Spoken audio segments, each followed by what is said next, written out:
Now, let's get started by reviewing the core principles of pharmacodynamics. Pharmacodynamics is the study of the relationship between drug concentration in the body and the physiological response to that concentration of drug.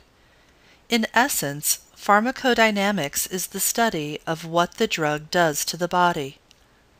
There are two key principles to keep in mind. First, the dose of the drug is directly linked to the magnitude of the body's response to that drug.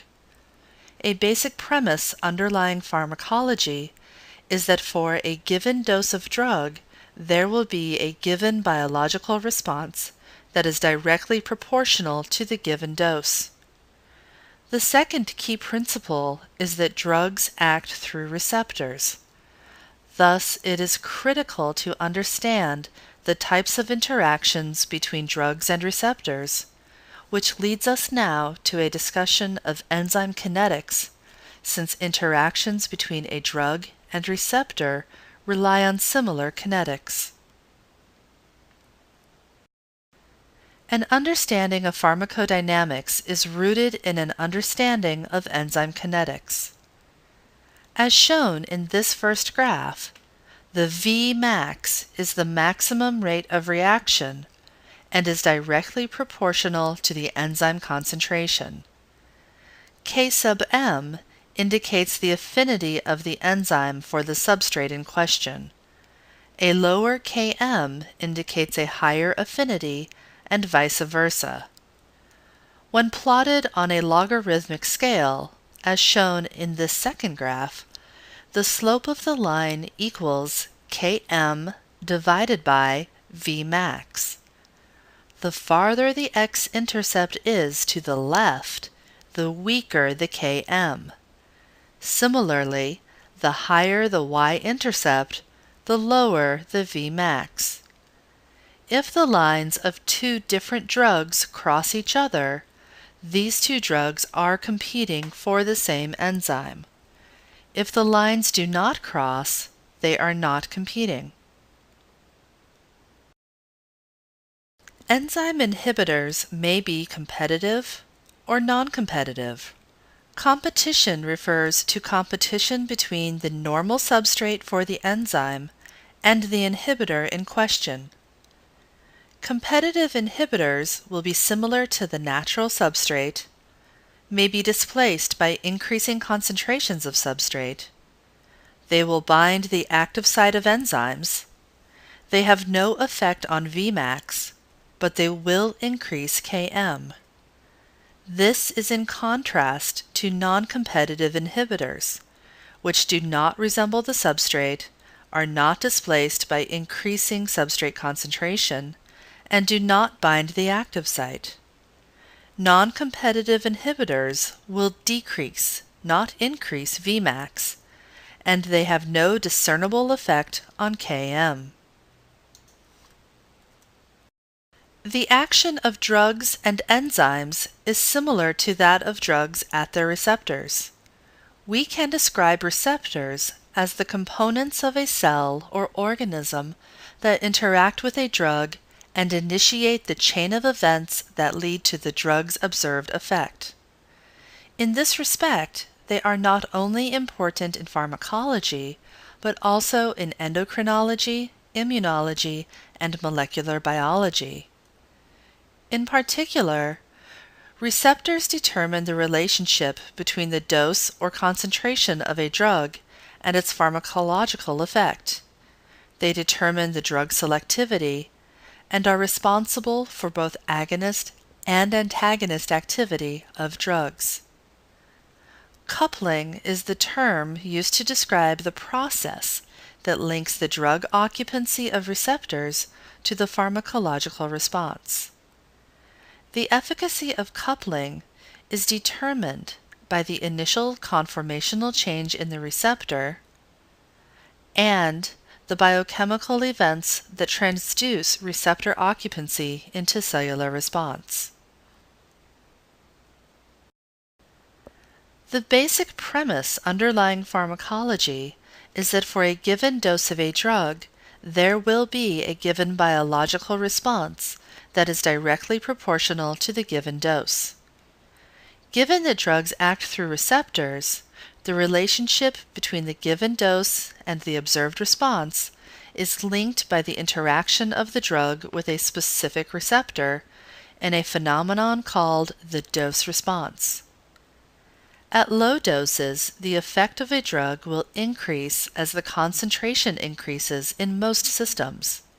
As the dose increases, the response increment reduces until a point where no more increase in drug effect is seen with an increased concentration. This is commonly referred to as the plateau. Dose-response curves are very useful when examining how a drug acts in the body.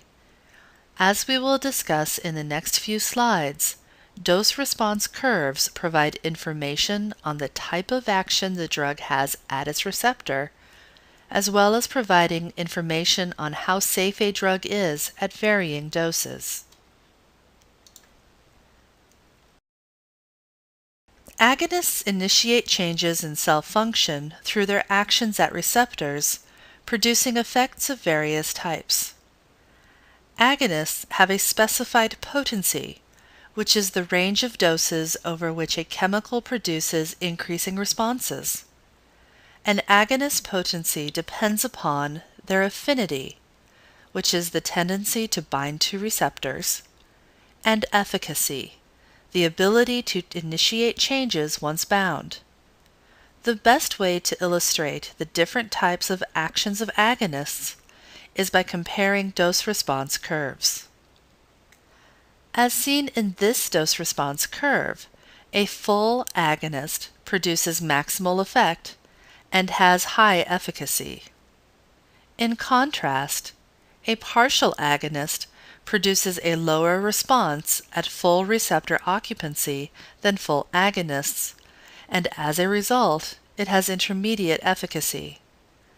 It is important to note that while a partial agonist has lower efficacy, its potency, which again is the amount needed to produce a given effect, may be higher, lower, or equal to the potency of a full agonist causing the same effect, as potency and efficacy are independent of each other.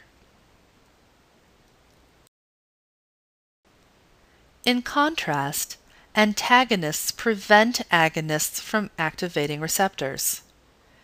They are classified as reversible competitive, irreversible, or non-competitive, depending on the strength of their action at the receptor. The best way to illustrate the different types of actions of antagonists is by comparing dose-response curves. This first case is reversible competitive antagonism, which shifts the dose-response curve to the right, decreases potency, and increases the EC50. As you can tell by looking at the graph, it takes a higher concentration of agonist to overcome the effects of the antagonist, but when it does, the maximal effect is still the same as with the agonist alone. The second case is the non-competitive antagonist, which decreases efficacy of the agonist and shifts the curve downward. If you can imagine what is happening, as antagonists occupy the receptors and refuse to move, antagonists have fewer receptors they can occupy, and thus they cannot cause as great of an effect. The therapeutic index, or TI, gives a relative measure of how safe a drug is. TI equals the LD50, which is the dose toxic to 50% of the population, divided by the ED50, the dose effective in 50% of the population. This can be memorized using the abbreviation TILE for TI equals LD50 divided by ED50. Safer drugs have higher TI values.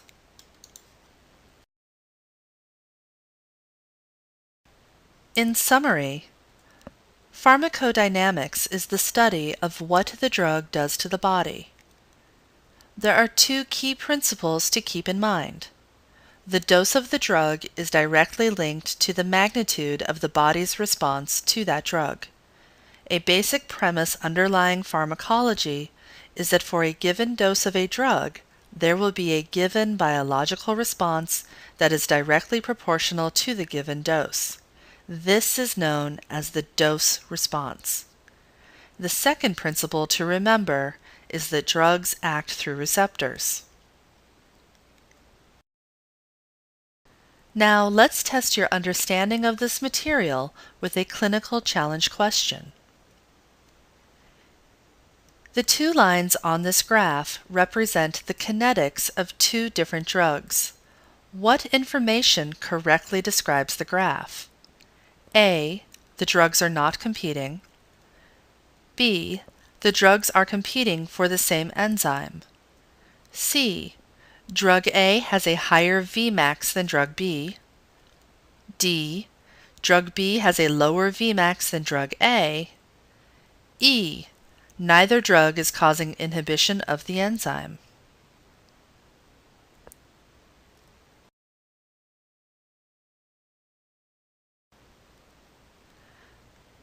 If the two lines of two different drugs cross each other, these two drugs are competing for the same enzyme.